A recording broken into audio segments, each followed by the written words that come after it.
Good morning everyone. आज का हमारा टॉपिक कंपनी लॉ का ब्रोविंग पावर। ब्रोविंग पावर मीन्स अधिकार, ऋण लेने का अधिकार। आज का टॉपिक है हमारा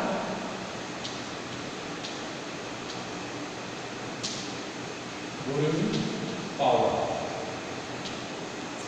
ऋण लेने का अधिकार।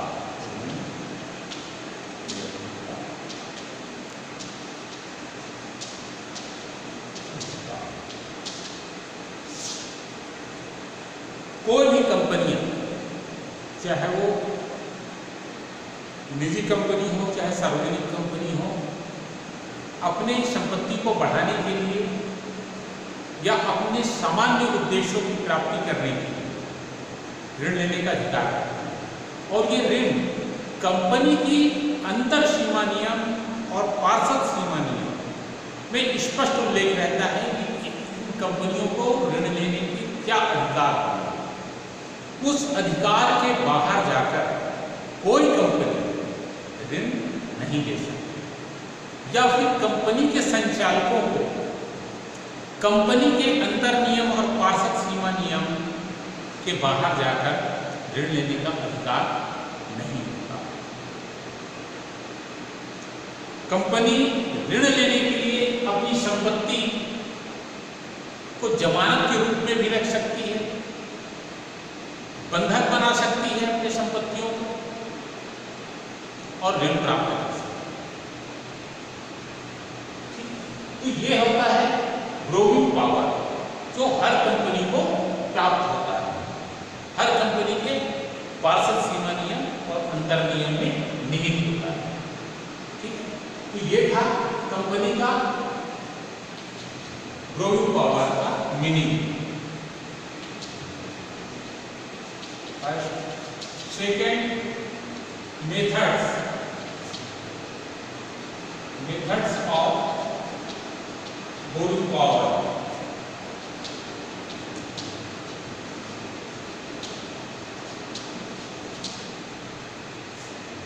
कौन कौन से ऐसे मेथड्स हैं जिससे कंपनी ऋण ले सकती है? तो सबसे पहले इसमें है बैंक ओवरड्राफ्ट, बैंक अधिविकर्स। सेकंड, विनिमय साध्य विलेख। थर्ड, संपत्ति को गिरवी रखकर या फिर संपत्ति को बंधक रखकर ऋण ले सकती है। फोर्थ, पुस्तकीय ऋणों पर प्रभार शो करके भी ऋण ले सकती है। फिफ्थ, ऋण पत्रों का निर्गमन करके भी ऋण ले सकती है। सेवंथ, बैंकों से नगद ऋण ले सकती है। और सातवां, अपनी कॉपीराइट्स, पेटेंट्स अधिकार, ट्रेडमार्क्स को प्रभार बनाकर ऋण ले सकती है। नेक्स्ट, वाणिज्यिक पत्रों द्वारा, कमर्शियल पेपर के द्वारा भी एक कंपनी ऋण लेने का अधिकार रखती है। ठीक है, तो इन सब जितने भी मैंने अभी नाम बताया वो एक मेथड्स है, एक विधि है कंपनी को ऋण लेने के अधिकार की।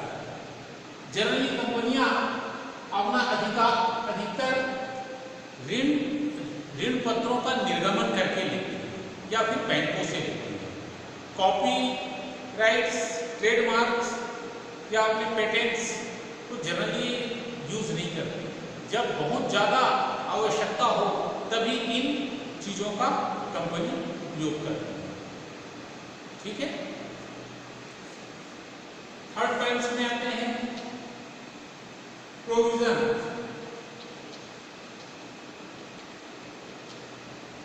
Provisions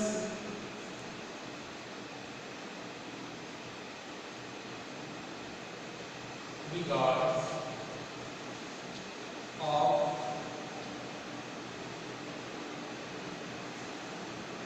rights of borrowing power।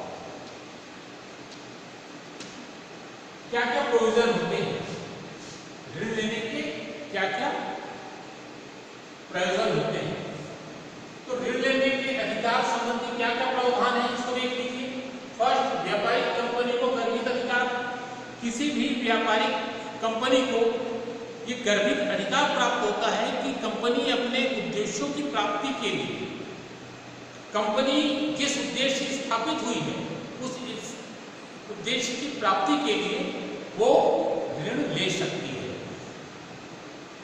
एक सार्वजनिक कंपनी व्यापार प्रारंभ होने का प्रमाण पत्र प्राप्त करने के बाद ऋण लेने का अधिकार रखती है, लेकिन एक निजी कंपनी को समामेलन का प्रमाण पत्र प्राप्त होने के बाद ही ऋण लेने का अधिकार होता है।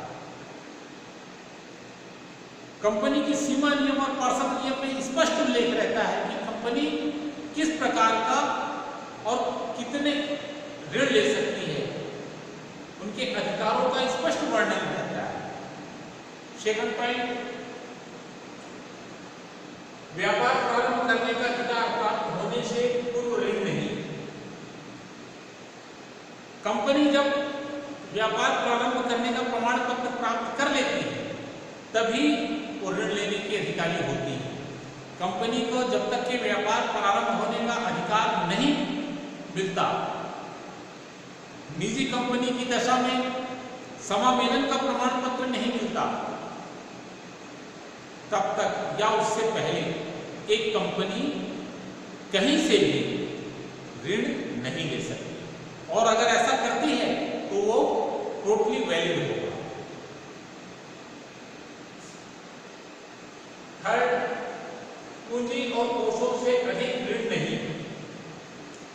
कंपनी की जो पूंजी होती है, प्रदत्त पूंजी होती है, और कंपनी के जो कोष होते हैं, उनको मिला के एक अमाउंट तैयार किया जाता है, एक राशि तैयार की जाती है। उस राशि, उनकी जोड़ की राशि से ज्यादा कंपनी ऋण नहीं ले सकती, और अगर इस प्रकार का ऋण कंपनी अपने प्रदत्त कोषों की राशि से ज्यादा ऋण लेती है तो वो अनवैलिड माना जाएगा। फोर्थ पॉइंट, अस्थायी ऋण पत्रों में सम्मिलित नहीं। अगर किसी प्रकार की कंपनी अस्थायी ऋण लेती है, अस्थायी ऋण हम उसे कहेंगे जो जनरली 6 महीने के अंदर, 6 महीने के भीतर जिस ऋण का भुगतान कर दिया जाता है उसको हम अस्थायी ऋण कहते हैं।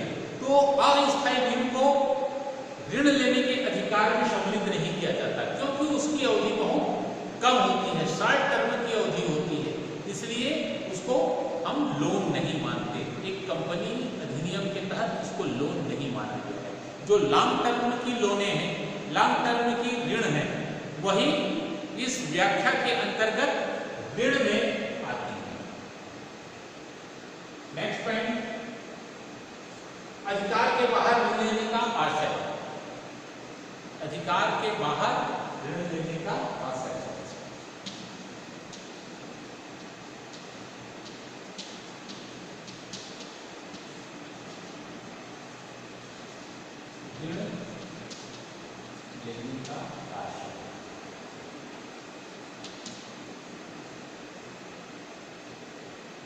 कंपनी अपने सीमा नियम और पार्षद नियम में स्पष्ट उल्लेख रहता है कि कंपनी कितना ऋण ले सकती है। कंपनी जनरली 2 प्रकार की होती है। पहला, सार्वजनिक कंपनी।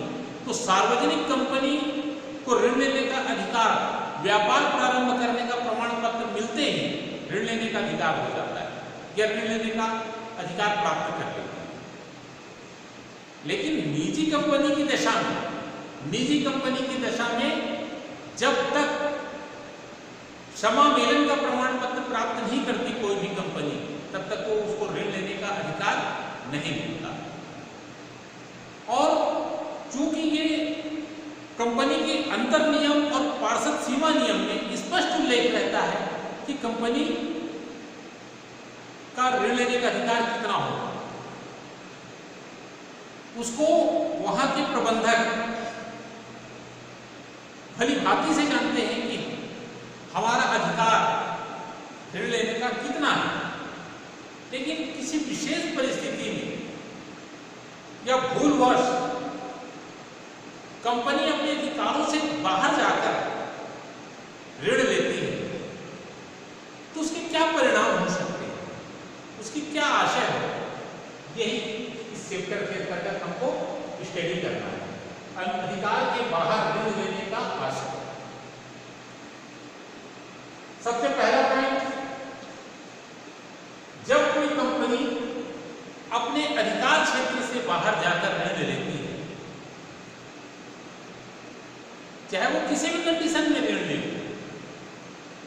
या उनके संचालकों से भूल हुई, तो उस कंडीशन में चाहे वो एक कंपनी हो, चाहे वो एक व्यक्ति हो, कंपनी पे वाद प्रस्तुत नहीं कर सकता, कंपनी पे ब्लेम नहीं कर सकता। सेकेंड,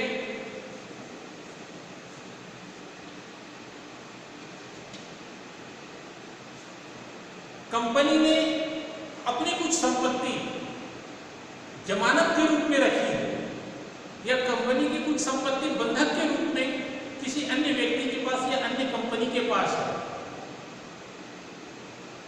और कंपनी ने अपने अधिकार क्षेत्र से बाहर जाकर लोन लिया हो, तो उस कंडीशंस में वह व्यक्ति या वह कंपनी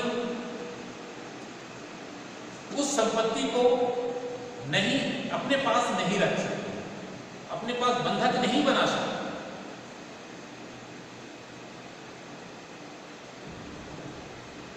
क्लियर? और इसमें एक थर्ड पॉइंट ये है कि कंपनी अपने अधिकार के बाहर जब जाकर लोन लेती है, चाहे वो लोन कंपनी के संचालकों ने दिया हो, संपत्ति को जमानत या बंधक बनाकर दिया हो, तो भी उस कंडीशन में कंपनी पे किसी प्रकार का कोई ब्लेम नहीं किया जा सकता।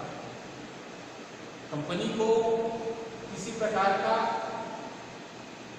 हस्तक्षेप करके उसके विरुद्ध कोई कार्रवाई नहीं की जा सकती, चाहे वो कानूनी कार्रवाई क्यों ना हो, कानूनी कार्रवाई भी नहीं की जा सकती है। तो जनरली कंपनी सबसे पहले तो अपने अधिकार के बाहर जाकर ऋण नहीं लेती, और भूलवश अपने अधिकार के बाहर जाकर ऋण लेती भी तो उसकी ये उपचार है, उसकी ये उपाय है कि देने वाला व्यक्ति या देने वाली संस्था, ऋण देने वाली कंपनी पर किसी प्रकार का वाद प्रस्तुत नहीं कर सकती, और कंपनी के द्वारा बंधक या जमानत के रूप में जो भी संपत्ति किसी अन्य व्यक्ति के पास या किसी कंपनी के पास रखी गई है, तो उस संपत्ति को या उस संपत्ति को वो ग्रहण नहीं कर सकते, अपने अधिकार में नहीं कर सकते। वो संपत्ति कंपनी का ऋण का भुगतान होते ही उसे कंपनी को लौटाना पड़ेगा जिस कंपनी ने ऋण दिया था। ठीक है, तो ये था हमारा ग्रोविंग पावर। ग्रोविंग पावर वो होता है जब एक कंपनी, चाहे वो प्राइवेट कंपनी हो या फिर पब्लिक कंपनी हो, पब्लिक कंपनी या प्राइवेट कंपनी, अपने सीमा नियम या अपने अंतर नियम के अनुसार या उन पे स्पष्ट जो लिखित सूचना रहती है उसके अनुसार ऋण लेती है, वो कहलाता है कंपनी की ग्रोविंग पावर। सभी कंपनियों के लिए अलग अलग ग्रोविंग पावर होते हैं, अलग अलग अधिकार होते हैं। वो कंपनी में सदस्य संख्या या फिर कंपनी के प्रकार पर निर्भर करती है कि कंपनी को ऋण लेने का अधिकार कितना किया जाना चाहिए या कंपनी को ऋण लेने का अधिकार कितना हो। ठीक है, तो बस आज के लिए इतना ही। ये था आज का टॉपिक हमारा ग्रोइंग फॉरवर्ड। Thank you.